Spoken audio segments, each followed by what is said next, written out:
Setelah kehancuran pasukan Raja Abraha, kota Mekah semakin ternama. Dari kota inilah sejarah manusia paling mulia dimulai. Ka'bah sebagai jantung kota Mekah semakin ramai dikunjungi para peziarah. Demikian pula para pedagang. Mereka datang dari berbagai penjuru jazirah. Namun sayang, Ka'bah mulai diselewengkan fungsinya. Akibatnya, kejahiliahan merajalela. Bahkan pada masa itu, memiliki bayi perempuan adalah hal yang sangat memalukan. Aib bagi keluarga. Sehingga sebagian dari mereka tega membunuh bayi perempuan mereka sendiri. Di tengah kondisi masyarakat jahiliyah itulah Nabi Muhammad dilahirkan. Bayi luar biasa itu lahir dari rahim seorang wanita mulia bernama Aminah. Pada saat itu ditandai peristiwa-peristiwa yang luar biasa. 10 balkon istana Kisra runtuh. Juga padamnya api-api yang biasa disembah oleh orang-orang Majusi.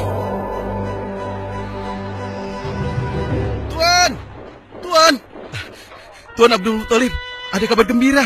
Kabar gembira? Kabar gembira? Kabar gembira apa?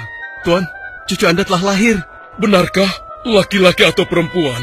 Laki-laki, Tuan. Subhanallah, Alhamdulillah, Allahu Akbar. Kalau begitu aku ingin segera melihatnya. Mari, Tuan. Setelah mendengar itu, Abdul Muthalib bergegas menuju ke rumah Aminah.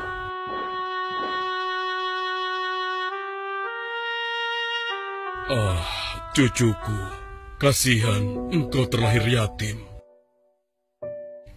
Dengan penuh kasih sayang, Abdul Muthalib membawa cucunya ke Ka'bah. Ya Allah, jadikanlah cucuku ini menjadi seorang yang mulia dan terhormat, sebagaimana Nabimu Ibrahim alaihissalam.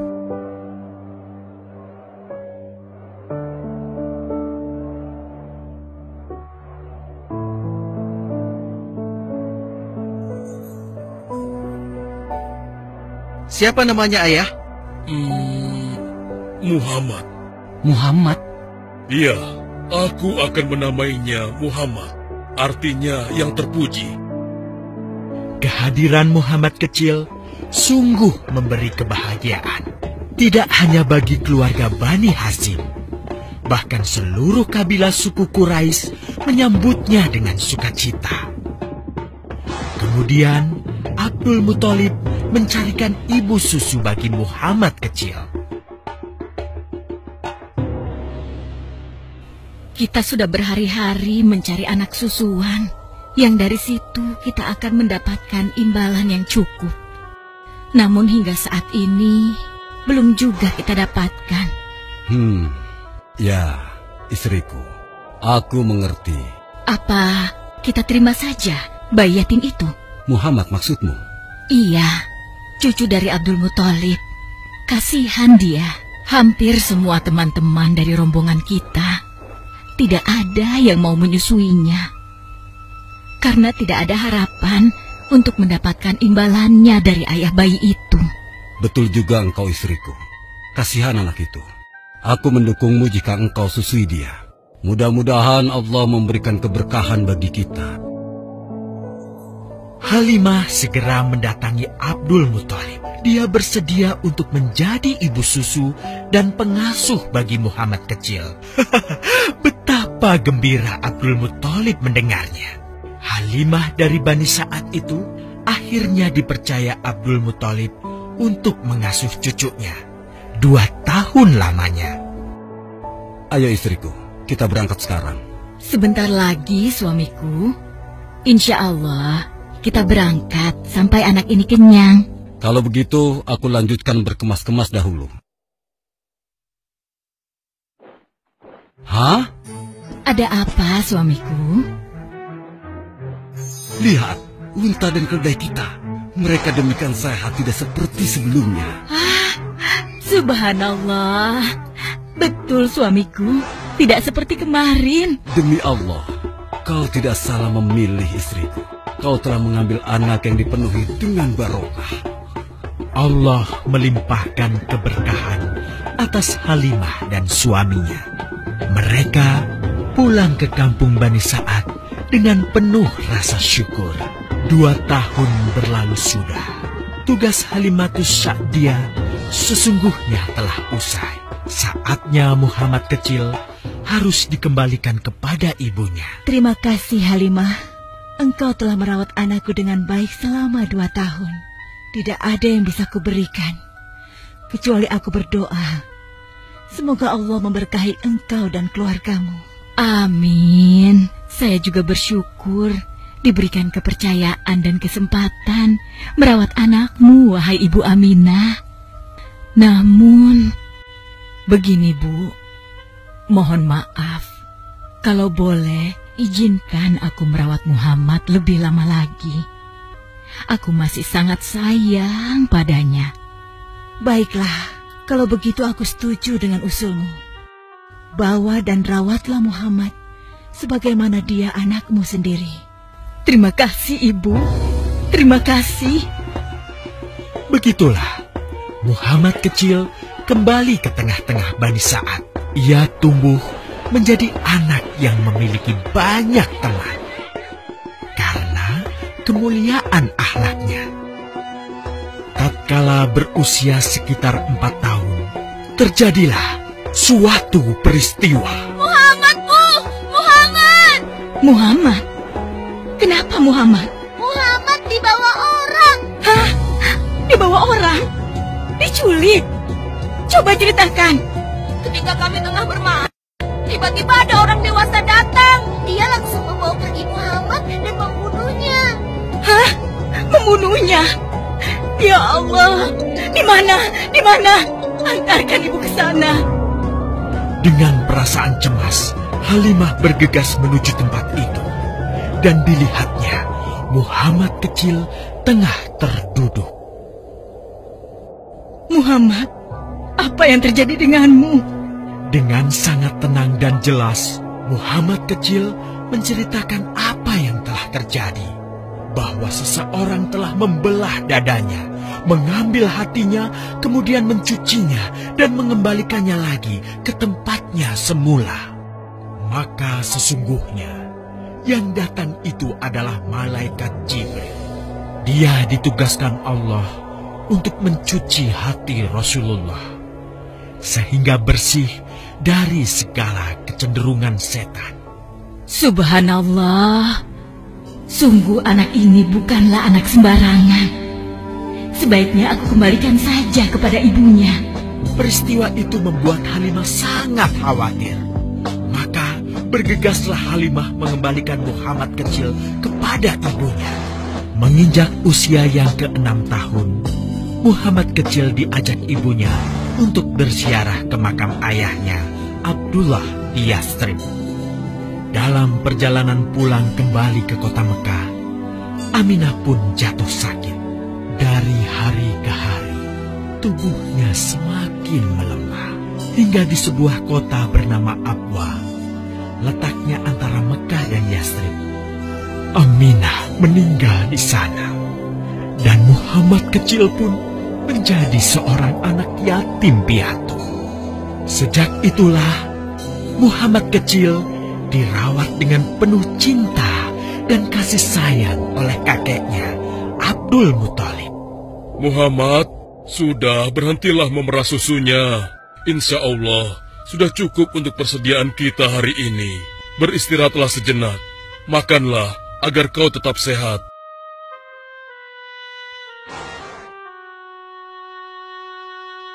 Ya Allah, betapa mulia akhlak cucuku ini.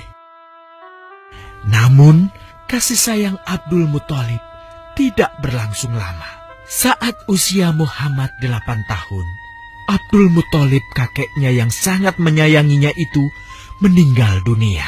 Kemudian, pengasuhan atas Muhammad pun beralih ke pamannya, Abu Thalib. Muhammad kecil tahu betul betapa sayangnya pamannya kepadanya. Di mana Muhammad? Ia tengah mengembalakan kambing milik salah seorang penduduk Mekah, suamiku. Sejak kapan dia keluar rumah? Sekitar waktu subuh tadi. Subhanallah, betapa baiknya akhlak keponakanku ini. Ya Allah, maafkan ketidakmampuanku mencukupi kebutuhan keponakanku. Sayangi dan berkahilah dia. Jadikanlah dia orang yang mulia di antara manusia. Hingga saat usia Muhammad menginjak 12 tahun, pamannya Abu Thalib mengajaknya berdagang ke Syam. Sampailah mereka di satu daerah bernama Busra. Saat mereka beristirahat, datanglah seorang pendeta menghampiri. Wahai saudaraku, selamat datang di Busra. Tampaknya kalian bukan orang sini. Dari manakah kalian berasal? Terima kasih saudaraku. Kami datang dari Mekah. Lalu, siapakah gerangan anak ini? Ini adalah keponakanku. Muhammad namanya. Apakah engkau bertanggung jawab atasnya, Tuan? Ya. Kemana ayahnya? Ayahnya sudah meninggal sejak ia masih dalam kandungan.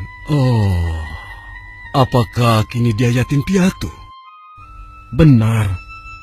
Aku sungguh beruntung bertemu dengannya. Beruntung? Beruntung apa?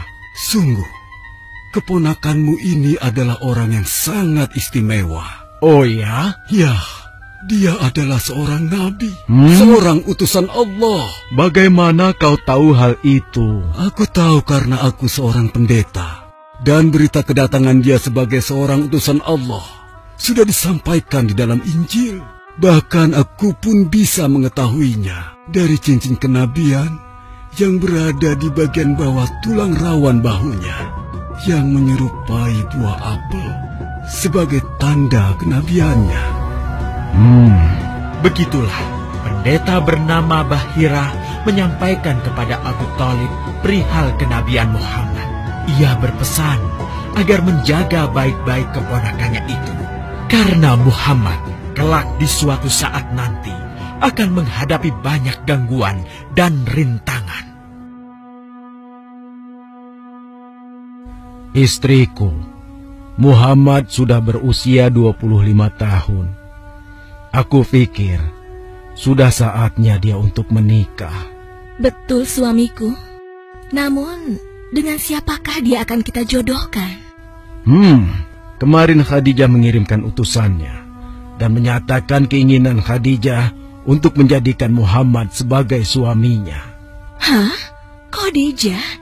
Khadijah yang mulia itu? Betul, istriku. Khadijah yang selama ini mempercayakan barang perniagaannya kepada Muhammad. Kenapa dia memilih Muhammad? Ya, Khadijah mengagumi kejujuran dan kebaikan akhlak Muhammad. Menurutmu sendiri bagaimana? Aku pikir Khadijah adalah wanita terbaik bagi Muhammad. Kita akan melamarnya. Tepat di usia 25 tahun, Nabi Muhammad menikahi Khadijah yang berusia 40 tahun. Dari pernikahan itu, mereka dikaruniai Allah 6 orang anak. 2 laki-laki adalah Al-Qasim dan Abdullah. Sedangkan putrinya adalah Zainab, Ruqayyah, Ummu Kulsum, dan Fatimah. Namun, kedua putranya itu telah meninggal semenjak mereka kecil. Suatu ketika, terjadilah banjir besar di kota Mekah. Kabilah-kabilah di kota Mekah pun bergotong royong membangun kembali Ka'bah. Setelah pembangunannya selesai, terjadilah perselisihan antara pemuka kabilah tentang siapakah yang paling pantas meletakkan Hajar Aswad di Ka'bah. Abu Thalib, apa yang harus kita lakukan? Kita sudah bicarakan hal ini selama 5 hari, namun tidak ada titik temu. Aku khawatir akan terjadi pertumpahan darah. Sudah, begini saja. Kita sepakati bahwa masalah ini kita serahkan kepada takdir terbaik. Lihat pintu masuk Ka'bah itu.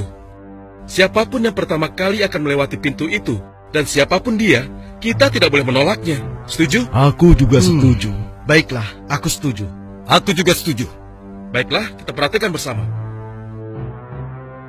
Tidak lama setelah kesepakatan itu, atas izin Allah, Nabi Muhammad menjadi orang pertama yang memasuki pintu menuju Ka'bah. Alhamdulillah, segala puji bagi Allah. Ternyata Muhammad, dan memang dia adalah orang yang tidak pernah kita temui ada celah. Betul? Betul. Betul. Ya, betul. Nabi Muhammad pun menerima kepercayaan itu.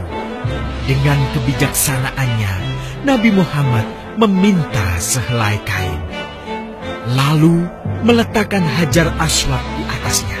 Nabi Muhammad mempersilahkan seluruh pemuka kabilah untuk memegang ujung-ujungnya dan mengangkatnya secara bersama-sama.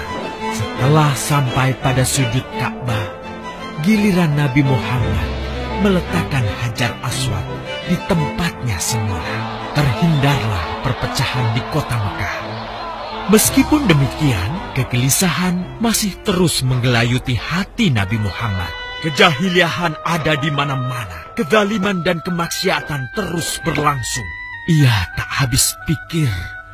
Nabi Muhammad mulai merenung dan menyendiri untuk menghindar dari perilaku jahiliyah. Nabi Muhammad memilih tempat di sebuah goa di atas bukit sekitar Mekah. Goa Hiro. Dari mulut goa itulah Nabi Muhammad bisa memandangi kota Mekah yang dicintainya dengan pandangan yang lebih luas. Hingga suatu ketika, sesuatu yang tidak pernah terbayangkan sebelumnya terjadi. Tiba-tiba, goa itu menjadi terang benderang. Kemanapun arah mata melihat, di sanalah cahaya itu ada. Itulah malaikat Jibril. Jibril berkata, "Bacalah." Dengan gemetar, Nabi Muhammad berkata, "Aku tidak bisa membaca." Malaikat Jibril lantas merangkul Nabi Muhammad SAW dengan kuat hingga nafas beliau sesak. Seraya berkata lagi, "Bacalah." Sampai akhirnya malaikat Jibril membantunya setelah merangkulnya dan menyuruhnya membaca hingga 3 kali. Kemudian malaikat Jibril membantunya membaca. "Bacalah dengan menyebut nama Tuhanmu yang menciptakan. Dia telah menciptakan manusia dari segumpal darah. Bacalah, dan Tuhanmu lah yang paling pemurah, yang mengajarkan manusia dengan perantaraan Al-Qalam. Dia mengajarkan kepada manusia apa yang tidak diketahuinya." Kalimat suci telah terucap. Resmilah sudah. Dari dalam Goa Hiro, Allah mengangkat Nabi Muhammad SAW sebagai penuntun dari kegelapan menuju cahaya, dari keburukan menjadi kebaikan, dan dari kesengsaraan menuju ke keselamatan.